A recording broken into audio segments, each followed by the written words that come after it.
بسم اللہ الرحمن الرحیم۔ نیک اور صالح بیوی اللہ کی نعمت ہے۔ حضرت صلی اللہ علیہ وسلم کے دور کا واقعہ ہے کہ ایک صحابی رضی اللہ تعالیٰ عنہ جو روزانہ محنت کر کے روزی حاصل کرتے اور اپنے گھر کی کفالت کرتے تھے، ایک دن وہ مزدوری کی تلاش میں گئے لیکن مزدوری نہیں ملی۔ پریشان ہو کر گھر لوٹے۔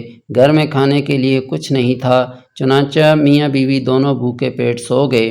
دوسرے دن پھر وہ معاش کی تلاش میں گئے۔ اس دن بھی مزدوری نہیں ملی۔ پریشان ہو کر آئے اور پھر 2 دن کے بھوکے میاں بیوی اسی طرح سو گئے۔ ان کی بیوی بڑی صبر کرنے والی تھی۔ اس نے کوئی شکایت نہیں کی، نہ کوئی طعنہ دیا، بلکہ شوہر کی ہمت بندھائی کہ روزی اللہ کے ہاتھ میں ہے، اللہ چاہے گا تو ضرور ملے گی، ہو سکتا ہے اللہ تعالی ہمیں آزما رہا ہو۔ تیسرے دن شوہر جب مزدوری کی تلاش میں گھر سے نکلنے لگا تو بیوی نے گھر کے دروازے تک آ کر رخصت کیا، جیسا کہ سنت ہے کہ بیوی شوہر کو گھر کے دروازے تک آ کر رخصت کرے۔ یہ صحابی روانہ ہونے والے تھے کہ بیوی نے آواز دی۔ یہ واپس آئے تو اس اللہ کی بندی نے عجیب بات کہی۔ اس نے کہا، ہم 2 دن سے فاقے سے ہیں، آپ دونوں دن گئے، مزدوری تلاش کی، لیکن اللہ کی مرضی مزدوری نہیں ملی۔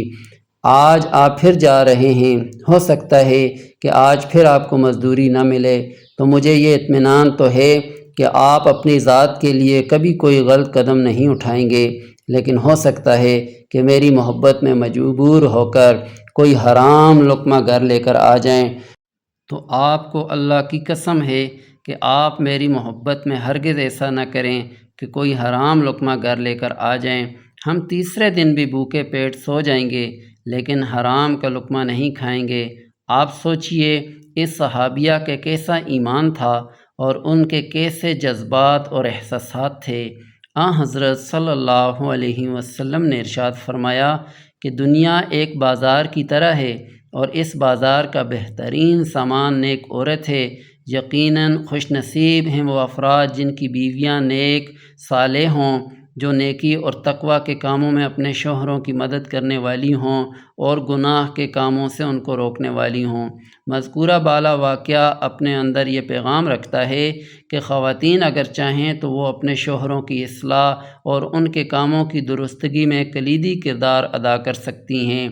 آج ہمارے بہت سارے مسلمان بھائی جو بے روزگار ہوتے ہیں، بعض مرتبہ وہ اپنی بیویوں کے طعن و تشنیع سے بچنے کے لیے حرام اور ناجائز کاروبار اختیار کر لیتے ہیں۔